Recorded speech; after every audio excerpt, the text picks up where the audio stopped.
What's up, guys? Josh here. So, wanted to show you my crazy updates I made on my universal 2x48 belt sander. So, I've now actually converted to where I wanted to go 2x42 and not by 48, just because 1x48 belts are more common than you could find a 1x48. Of course, you could always get custom, but these are readily available off the shelf pretty much. So yeah, I just wanted to go, let's go 42. Let's see how universal we can make this thing. So with my insanity, I actually bought myself a shaft adapter, which I think I showed that before. Yeah, I had that before with my buffing wheel on here. Great. But with this drill chuck on here, I mean, this is just a standard drill chuck.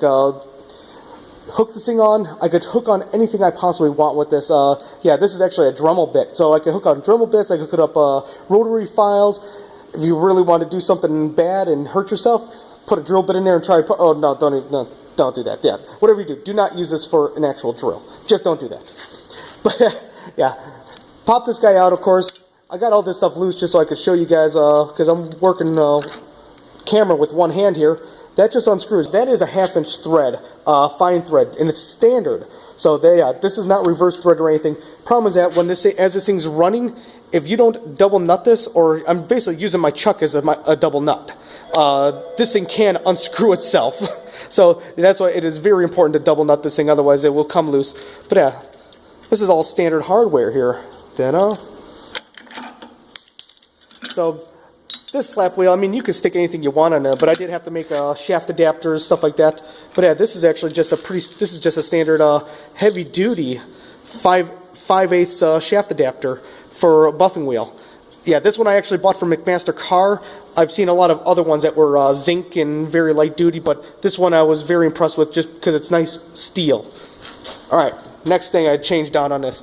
Changed my spring out for an actual screen door closer. So it's just one of those gas, screen door closers. Thing actually has more tension than my spring did before. And here's the cool part. It's got a slow return. So again, I actually got time to get my belts on and off in a timely manner before that thing even comes down. Also, I was kind of thinking that the fact that this thing doesn't slam down, that if my belt pops, it's not going to explode and hit you in the face. That will slowly, obviously, draw down or draw up, whatever you want to call it. All right, next thing. I actually salvaged a fan base. So this came off of an old fan, one of those 1940 style fans. Nice cast iron base. Just, basically welded it to the bottom of my thing. But got my upgraded motor. It's a 2 horsepower. Yeah, basically just hooked it off of a monstrous hinge. That's a 3/8 pin on this hinge. So yeah, the material itself is 3/16 thick on this weld hinge.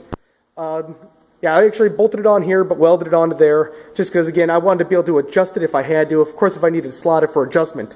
And if you look at this thing, for adjustment, my hinge is nowhere close to alignment. So yeah, something was out of alignment, and so that's why I was able to adjust it and make up for that difference to make sure this thing actually sat more in alignment.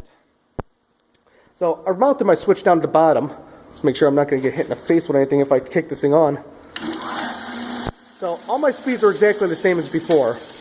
Yeah, let's take that off. But guys, just wanted to give you guys show you guys my update. Of course, if you want to put on a longer belt, this is a telescoping tube. So yeah, just raise that guy up, reset that, and I could still use my 2x48s by just raising that up.